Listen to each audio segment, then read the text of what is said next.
BNP, Awami League, জাতীয় party, জামাত বা আরো কোন ইসলামী দল আছে যারা, যে এই রাজনৈতিক দলগুলা যদি কোনো মানুষকে সার্টিফিকেট চায় যে তুমি বেহেশতি, তুমি এই পার্টিকে ভোট দিলে তুমি বেহেশতে যাওয়া, এইরকম কোন কিছু আছে কিনা? আল্লাহর এইরকম আদেশ নির্দেশ আছে কিনা?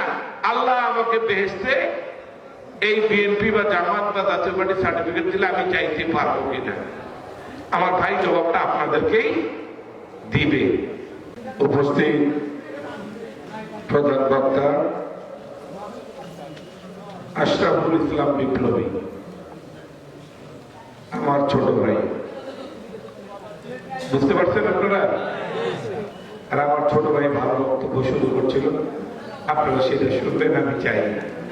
আমি তো আসলে কোরআন হাদিস সম্পর্কে ওইরকম কিছু জানি না, বলতেও পারি না।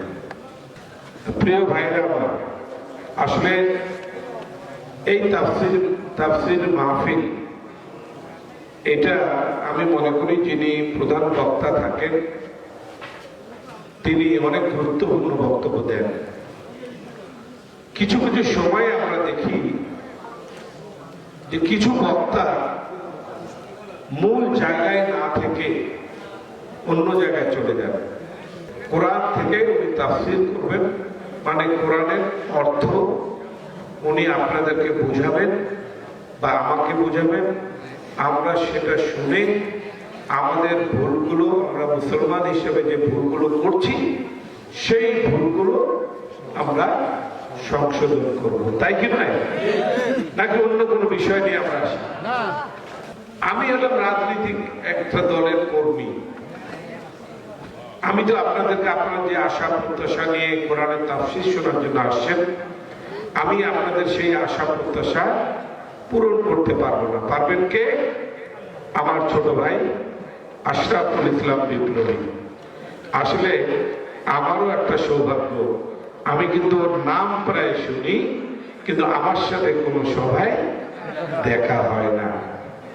আমার কিন্তু অত্যন্ত কাছে বলতে ওনার বাবা, আমার বাবার খুব খাতিরের মানুষ, প্রিয় মানুষ ছিল। আমার সাথে ওনার বাবার অত্যন্ত খাতির ছিল, যেটা চিন্তা করতে পারবেন না।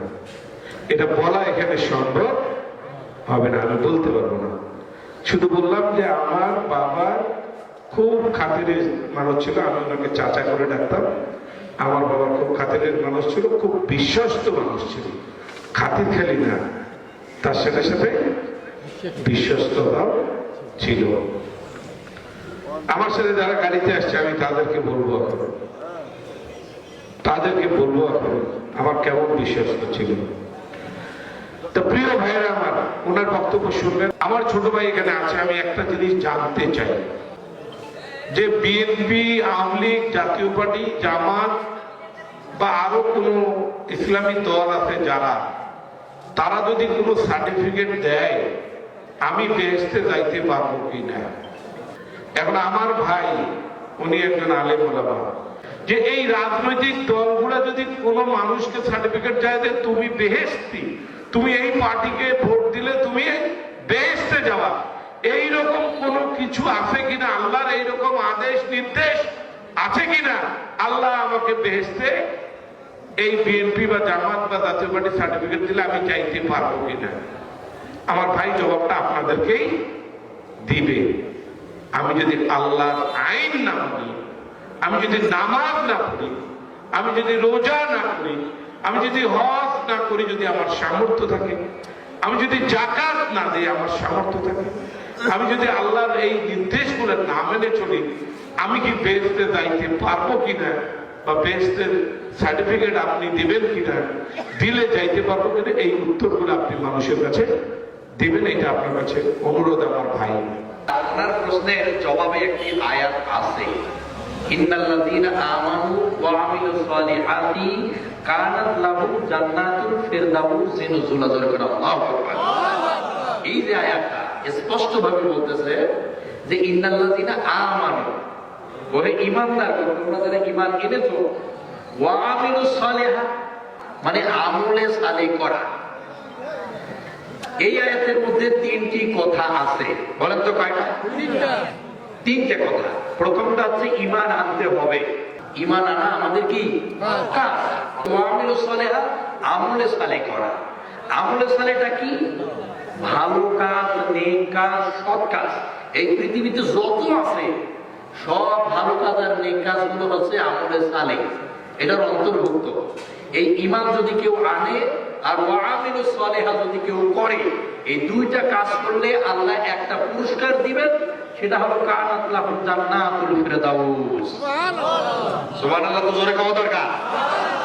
তাহলে কাজ দুইটা করতে হবে, এই দুইটা কাজের একটা পুরস্কার আছে, সেটা হলো জান্নাত। ভাইয়ের বক্তব্য, কোন দলে কি ভোট দিলে সে কি জান্নাতে যাবে? কেউ কি কাউকে জান্নাতের টিকিট দিতে পারবে? না। পারবে না? পারবে না। কোন দলকে ভোট দিলে, কোন দল করলে সরাসরি সে জান্নাতের টিকিট নিয়ে জান্নাতে চলে যাবে, এমনটা ইসলামে নাই। তবে আছে ঈমান আনতে হবে আর আমলে সালেহ করতে হবে, তবেই কানাত লাহুম জান্নাতুল ফিরদাউস আল্লাহ দিবে। কথা সংক্ষিপ্ত ভাবে কি বুঝতে পারছেন?